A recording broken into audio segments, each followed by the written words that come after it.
last year? Is it as challenging as more or less challenging than that? I did it in high school too, so I have that going for me that some other guys don't. I moved across the country from Pennsylvania to Florida when I was 16 years old and had no idea what I was doing. So I draw from those experiences, and it's a lot easier this time around. It really is. Was that to Bradenton? To Fort Lauderdale. Yeah.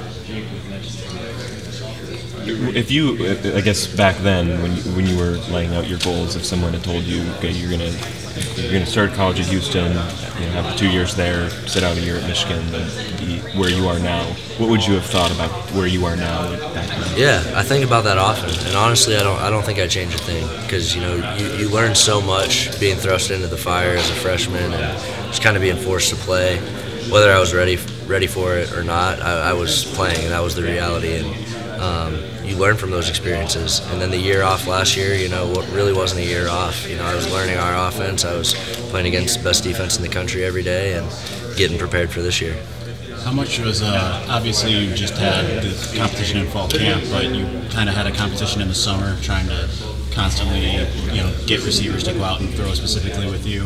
How did you approach that in the summer, and what strides were you able to make?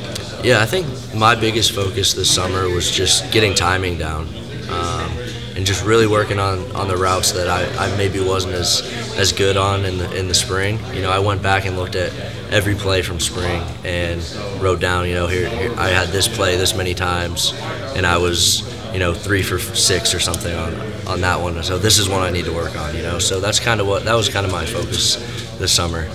Who won that competition as far as getting out more? I think like I said earlier, Eric Magnuson probably was the leader in that category, getting work with guys. But yeah, we were all out there the same amount, and the stories are true, but at the same time, we were all out there together a lot too, and that's the story that's not going to be told, But we were out there together, and we were putting work in as a team. And like I said, time and time again, whoever wins this job is going to be supported by the rest of the room, and we're going to do great things. I'm confident in that. What did you get out of the Manning Passing Academy? You did really well there. Thank you. Yeah, I learned a lot, and this was my 3rd year going. So now you go back, and it's kind of cool when Archie and Peyton and Eli, they remember who you are. So that's pretty cool. But I think the biggest thing is, we have like an hour, 2-hour meeting with Peyton and Eli every year where it's just the counselors and those two, and we can just ask whatever questions we want. Whether it's the draft process or how do you watch film, or how do you look for different blitzes? What's your pre-snap protocol? So anything you want to ask, and just so many notes and so many ideas from those meetings is what I carried away the most. What's this camp been like for you? Where have you made strides since August 8th? I think protecting the football. I think I've protected the football really well, and continued to score touchdowns and lead touchdown drives. And as cliche as that is, that's what it's going to take. We have a great defense, and they're gonna stop the other team, and it's on us to score. When are you going to find out who the starter is? I don't know. It's not up to me.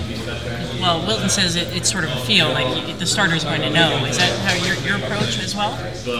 There's so much back and forth, honestly, that you'd like to think that there's honestly been times that I felt like I knew, and then I'm sure there's times that he and Shane both felt like they knew, but it's not the case. I think Coach Harbaugh would tell you he's in no rush to name a starter, and whether that happens before the first game or after the first game, it's out of my hands, it's out of our hands, So preparation-wise or mentally, would you want to know a few days ahead of time? I don't think it should change, honestly.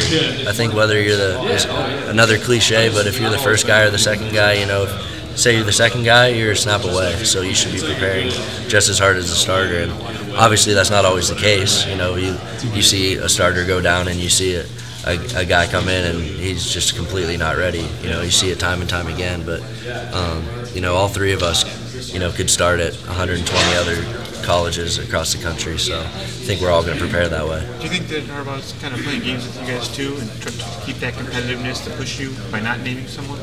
Maybe, I don't know. You have to ask him that. But well, you're trying to analyze him every time you see him, I'm sure, right? Everything's a test. Everything's a test, and even when you think it's not a test, it is. So I think everything's being evaluated from the way that we walk down the halls to the way that we throw a pass on a certain route. I think everything's being Is evaluated. that not how it was at Houston? I mean, maybe not evaluated with the same intensity. I would say it definitely wasn't. Okay. Everybody's talking.